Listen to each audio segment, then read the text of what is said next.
Hello বন্ধুরা, তো চলে আসলাম আবারও আমি একটা নতুন রেসিপি নিয়ে। তো পালং শাকের পাটিসাপটা। তো যাওয়া যাক রান্নাঘরে, চলো। পালং শাকের পাটিসাপটার জন্য নিয়ে নিয়েছি দেখো কিছুটা পালং শাক। দেখো পুরো পরিষ্কার করে ধুয়ে পানির মধ্যে আমি রেখে দিয়েছিলাম জলটা ঝরানোর জন্য। তো এবার আমি চলে যাবো রান্নাঘরে। তো রান্নাঘরে চলে আসলাম, উনুনটা জ্বালিয়ে দিয়েছি, বসিয়ে দিলাম কড়া। এবার দিয়ে দিচ্ছি আমি 1 গ্লাস জল।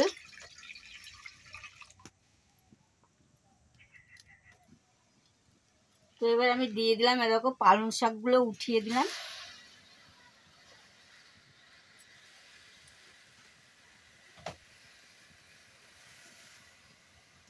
তো দিয়ে দিলাম ঢাকা, 5 মিনিট ঢাকা দেওয়া থাক। 5 মিনিট বাদে আবার আসছি আমি। তো 5 মিনিট বাদে চলে আসলাম আমি, ঢাকাটা খুলে দিলাম। দেখো সুন্দর পালং শাকটা আমার সিদ্ধ হয়ে গেছে। তো এবার নামিয়ে আমি জলটাকে ছেঁকে নেবো ছাঁকনিটার ভিতরে।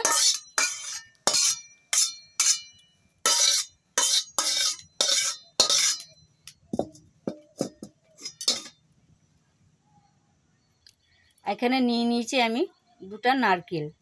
তো নারকেল 2টা ফাটিয়ে আমি কুড়িয়ে নেব। তো দেখো বন্ধুরা, নারকেল 2টা ছোট হলেও বেশ পুরু আছে। তো নারকেলগুলো আমি কুড়িয়ে নেব।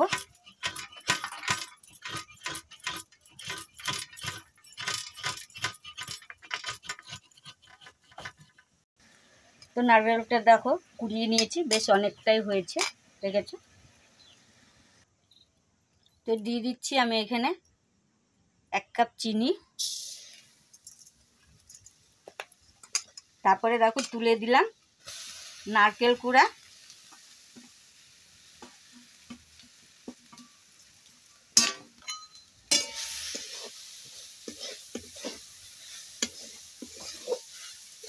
তো এটাকে আমি ভালো করে নেড়ে চেড়ে নারকেলের একটা পুর বানিয়ে নেব।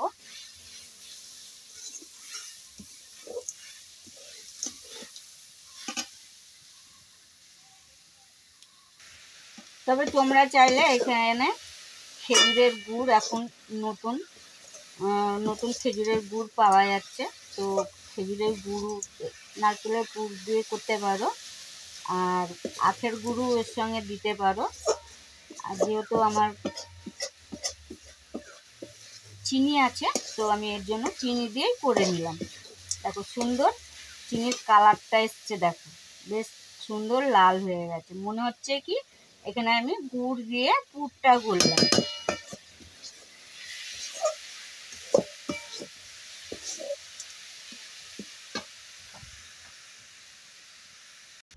তো দেখো আমার নারকেল পুরটা রেডি হয়ে গেল।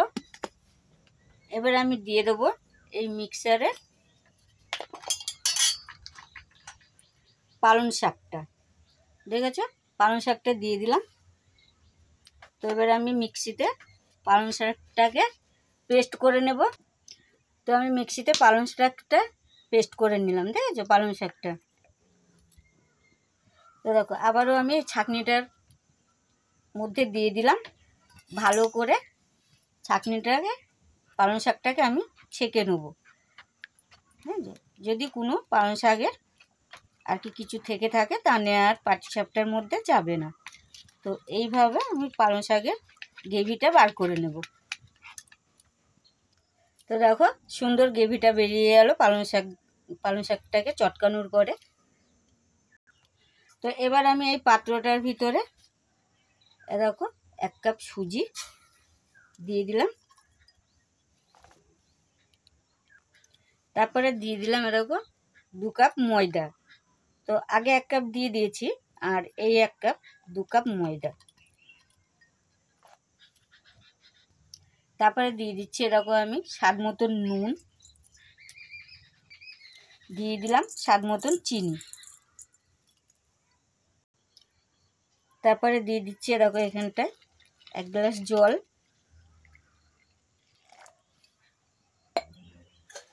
আর দিয়ে দেবো আমি এবারটা ওই পালং শাকের গ্রেভিটা।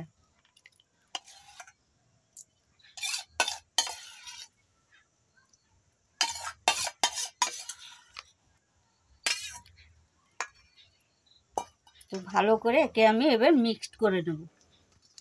এরকম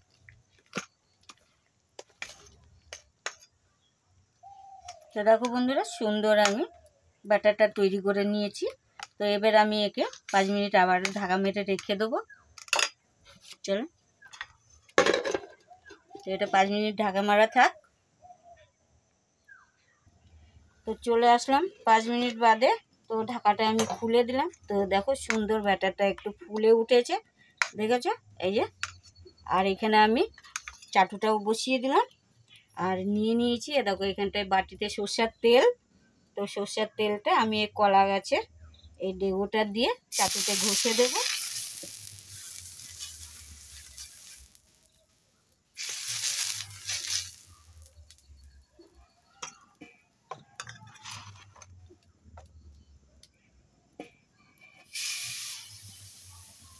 তো দিয়ে দিলাম দেখো।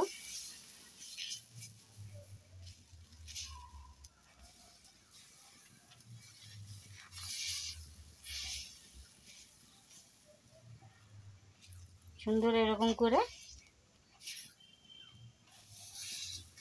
চারিপাশে ঘুরিয়ে দিলাম। তো এবার আমি দিয়ে দেবো ওপর দিয়ে নারকেলের পুর।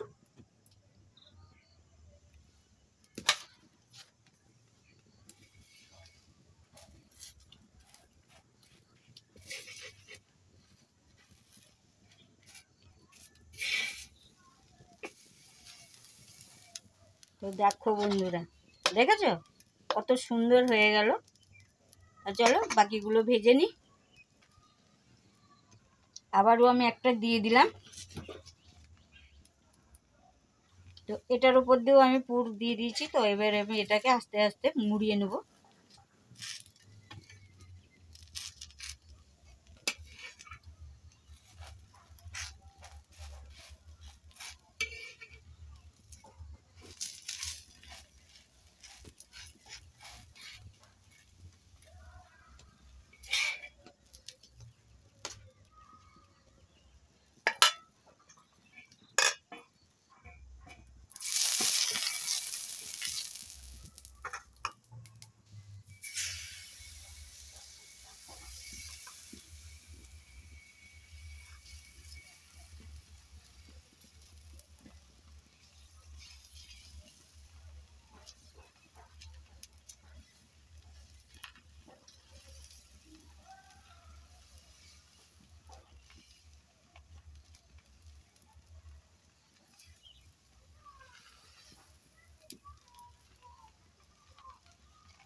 তো দেখতেই পেলে বন্ধুরা, তো এরকম করে তোমরা চাইলে বাড়িতে বানিয়ে খেতে পারো পাটিসাপটা।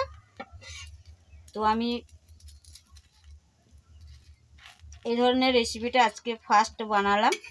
তো জানি না কেমন হবে। আর অবশ্যই তোমরা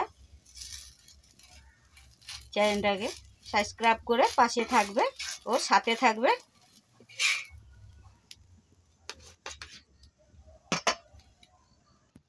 তো হ্যালো বন্ধুরা, তো দেখো হয়ে গেছে আমার পালং শাকের পাটিসাপটা রেডি। তো কেমন লাগলো অবশ্যই জানাবে কমেন্ট বক্সে। আর ইউটিউব থেকে যদি দেখে থাকো তো ইউটিউবের পেজটা চ্যানেলটাকে সাবস্ক্রাইব করে পাশে রেখে দেবে এই ধরনের নতুন নতুন রেসিপি পাওয়ার জন্য। আর ফেসবুক থেকে যদি দেখে থাকো তাহলে ফেসবুক পেজটাকে ফলো করে রেখে দেবে এই ধরনের নতুন নতুন রেসিপি পাওয়ার জন্য। দেখো কত সুন্দর হয়েছে, একদম সফট। তা চলো পাশে থেকো, সাথে থেকো। দেখা হচ্ছে পরের ভিডিওতে। টাটা।